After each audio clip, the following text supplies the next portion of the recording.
మహాశివ పురాణం రుద్ర సంహిత యుద్ధఖండం.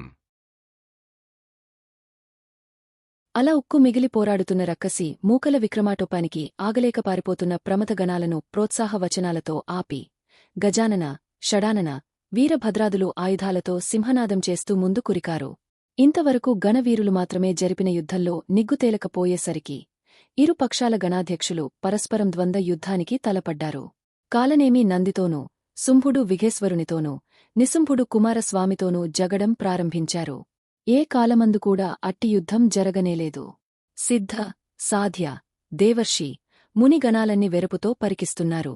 గెలుపోటములు నిర్ధారితంకాక ఊగసలాడుతుంటే దేవర్షి, ముని సంఘాలు ఆగ్రహాన్ని నిగ్రహించుకోలేక రాక్షసులను భస్మీపటలం చేయటానికి కమండలు జలాన్ని చేతపట్టారు. వారణముఖుడు వారిని వారించి భీకరంగా హీకరించి శత్రుసైన్యాన్ని తొండంతో పట్టి కాళ్లతో నలిపివేయసాగాడు. అతనికి వీరభద్రుడు తన గణాలతో తోడ్పాటుగా నిలిచాడు. రుద్రగణాల ధాటికి రక్కసి మూకల ఉబ్బు అణిగింది. అప్పుడు నిస్తేజంగా ఉన్న తన సేనను చూచి జలంధరుడు విక్రమాటోపంతో దండు మొగదల నిలిచి పోజును ప్రోత్సహించి రుద్రగణాధ్యక్షులందరితోనూ తానొక్కడే పోరు సలిపాడు.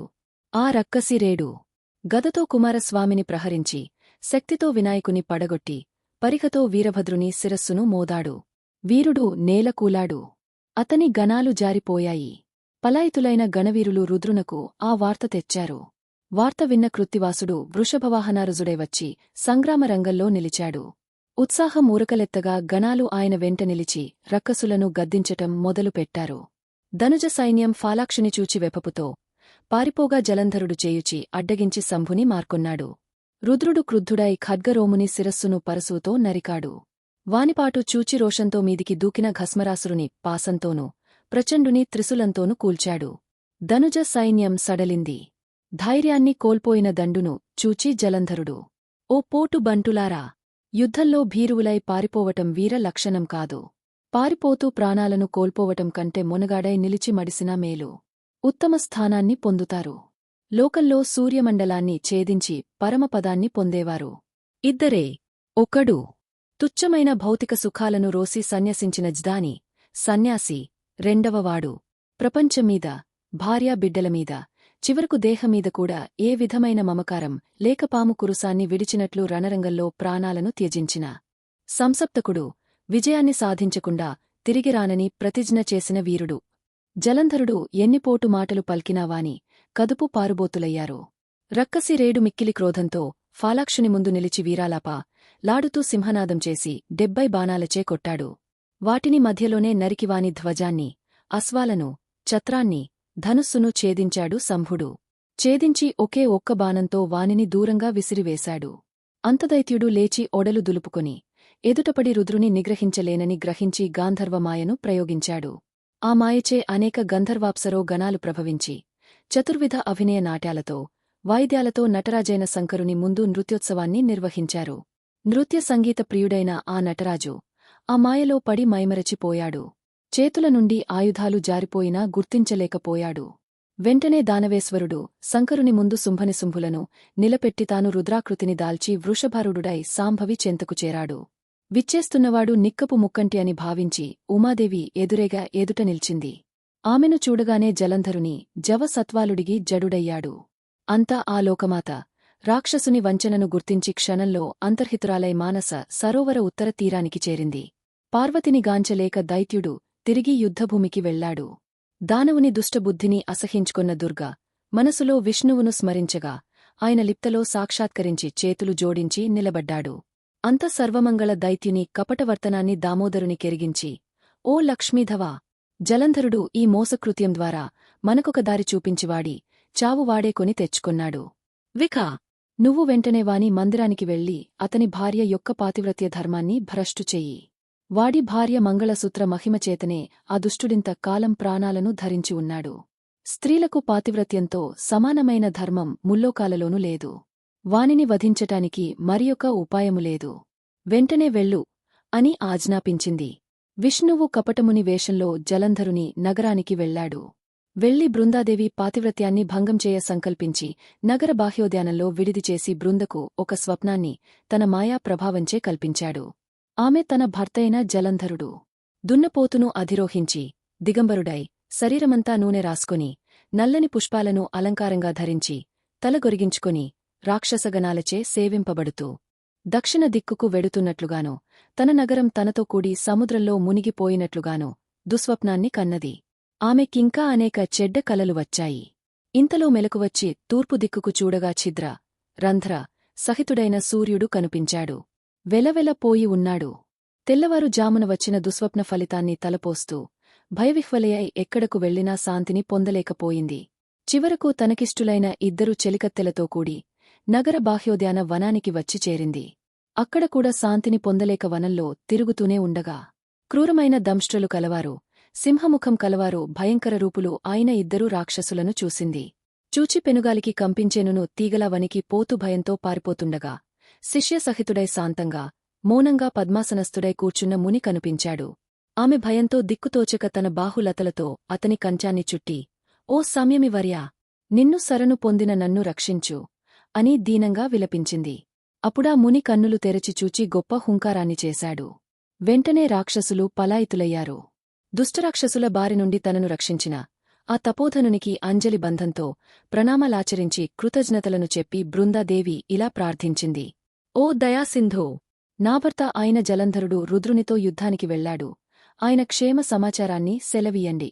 బృందాదేవి పల్కులకు బదులియక ఆ కపటముని మౌనాన్ని వహించి ఒక్కసారి పైకి చూడగానే 2 కోతులు వచ్చి అతనికి నమస్కరించి, ఏమిటి ఆజ్ఞ అన్నట్లుగా నిలబడ్డాయి. కేవలం కనుబొమ్మల కదలికతో ముని ఇచ్చిన ఆజ్ఞను స్వీకరించి అవి గగనానికి ఎగిరి త్రుటి కాలంలోనే తిరిగివచ్చి జలంధరుని శిరస్సును, మొండేన్ని, చేతులను తీసుకొని వచ్చాయి. వాటిని చూచిన క్షణమే బృందాదేవి దుంహకంతో మూర్ఛపోయింది. కొద్దిసేపటికి తేరుకొని భర్త శిరస్సును, అవయవాలను మళ్లీ మళ్లీ తడుముతూ కన్నీరు మున్నీరుగా రోదించింది. రోదించి కొంచెం ధైర్యాన్ని పూని, మహర్షి, ఓ కరుణామూర్తి, స్త్రీకి భర్తకంటే ప్రియమైన వస్తువు లోకల్లో మరేది ఉండదు కదా. మీ తపశ్శక్తితో నా ప్రాణవల్లభుని బ్రతికించి పసుపు కుంకుమలను నిలపండి. కాలునికి ప్రాణానికి ప్రాణం బదులు కావాలనుకుంటే నా ప్రాణాలను ఇస్తాను. ఆయనను బ్రతికించండి. మీరు అన్నిటా సమర్థులని నాకు తోస్తున్నది అని నిట్టూర్పులు విడుస్తూ పాదాలంటి ప్రార్థించింది. దానికి ఆ కపటముని మరణించిన వారిని బ్రతికించటం సాధ్యం కాదు. అందులోనూ రుద్రుని చేతిలో హతుడైన వాడెన్నటికీ పునర్జీవితుడు కాడు. అయినా శరణాగతుని రక్షించాలనే సనాతన ధర్మాన్ని ఎరిగిన నేను నీ పతిని తప్పక బ్రతికిస్తాను అని ఆదరంగా పలికి జలంధరుని బ్రతికించి వెంటనే అంతర్హితుడయ్యాడు కపటముని వేషంతో ఉన్న విష్ణువు. బృందాదేవి పునర్జీవితుడైన భర్తను అధిక ప్రేమతో ఆలింగనం చేసుకుని ముద్దాడి పరమ సంతోషాన్ని పొందింది. జరిగిందంతా ఒక పీడకలలా భావించి భర్తతో వనమంతా విహరించి యథేచ్ఛగా సుఖించింది. ఒకరోజున భర్త రూపంలో ఉన్నవాడు విష్ణువే అని గుర్తించి బృందాదేవి తీవ్రక్రోధంతో మండిపడి ఇలా శపించింది. ఓ హరి, పరస్త్రీశీలాన్ని కపటోపాయంతో హరించిన నీ చరిత్రకు నిందయగుగాక. ఆ కపటముని నీవే అని గ్రహించాను. విషములన్నింటిలోనూ తీక్షణమైన కాలకుటాన్ని మించిన తీక్షణతరమైన నా శాపాన్ని అనుభవించు. ఓ దైత్యారీ, పరధర్మవిదూషక, నీ అనుచరులిద్దరూ భవిష్యత్తులో రాక్షసులై మాయిచే నీ భార్యను అపహరించగలరు. భార్యావియోగ దుంహకంతో అలమటిస్తూ అడవులలో సంచరిస్తావు. వనచరులు నీకు సహాయులు కాగలరు. నీ శిష్యుని వలె నటించిన ఈ శేషుడు నీకు తోడు కాగలడు. ఇలా శపించి బృందాదేవి విష్ణు స్పర్శచే అపవిత్రమైన శరీరాన్ని అగ్నికి ఆహుతి చేసి పరిశుద్ధురాలైంది. ఆమె ఎక్క సర్వోత్కృష్టమైన ఆ మహాతేజస్సు బృందారకాది బ్రహ్మర్షి గణం చూస్తుండగానే శీఘ్రంగా శివలోకాన్ని చేరి పార్వతీదేవి యొక్క శరీరంలో కలిసిపోయింది. ఆకాశ సంచారులు హర్షధ్వానాలు చేశారు. విష్ణువు బృందాదేవి యొక్క చితాభస్మాన్ని శరీరమంతా పూసుకొని ఆమెనే స్మరిస్తూ ఉండిపోయాడు. సుర, సిద్ధగణాలు ఎంత బోధించినా శాంతిని పొందలేకపోయాడు. ఈ విధంగా మహారాణి, కాలనేమి కుమార్తె, ఉత్తమురాలు అగు బృందాదేవి తన పాతివ్రత్య మహిమచే పరమముక్తిని పొందింది. వేలుపు పెద్దకు ఊపిరాడకుండా కుత్తుక నొక్కాను. నా బాహువుల తీట పోగొట్టుకొనటానికి మేరు, మందర, నీల పర్వతాలను ఢీ కొట్టగా అవి పొడియే నేలకు రాలాయి. నేను వేడుకగా ఆటలాడుతూ లీలగా బాహువులతో భాగీరథిని అడ్డగించాను. బడబాగ్నిని పట్టుకుని చేతితో దాని మూతిని మూయగా క్షణంలో సర్వము ఏక సముద్రమైంది. ఐరావతాది దిగ్గజాలను గులక రాళ్లవలే ఎత్తి పారావారంలో పడవేశాను. వైనతేయునితో లక్ష్మితో కూడి విష్ణువును నాగపాసంతో నా గృహంలో బంధించాను. ఇలా దిటవు మాటలాడి అహంకారంతో బాహువులను అప్పళించి పరుషవచనాలతో తిరస్కరించి ఉపాలంభం చేసిన జలంధరుని చూచి రుద్రుడుగ్రుడై అవక్ర పరాక్రమంతో అప్రతీప ప్రతాపంతో నిర్వక్ర విక్రమంతో అవార్యవీర్యంతో కోటి సూర్య ప్రతికాసము ప్రళయానలానిల సన్నిభము పాలితాఖిల సుధాంధశ్చక్రము ఆయన చక్రాన్ని ప్రయోగించేసరికి అది క్షణంలో జలంధరుని తల నరికి తిరిగి రుద్రుని చెంతకు చేరింది.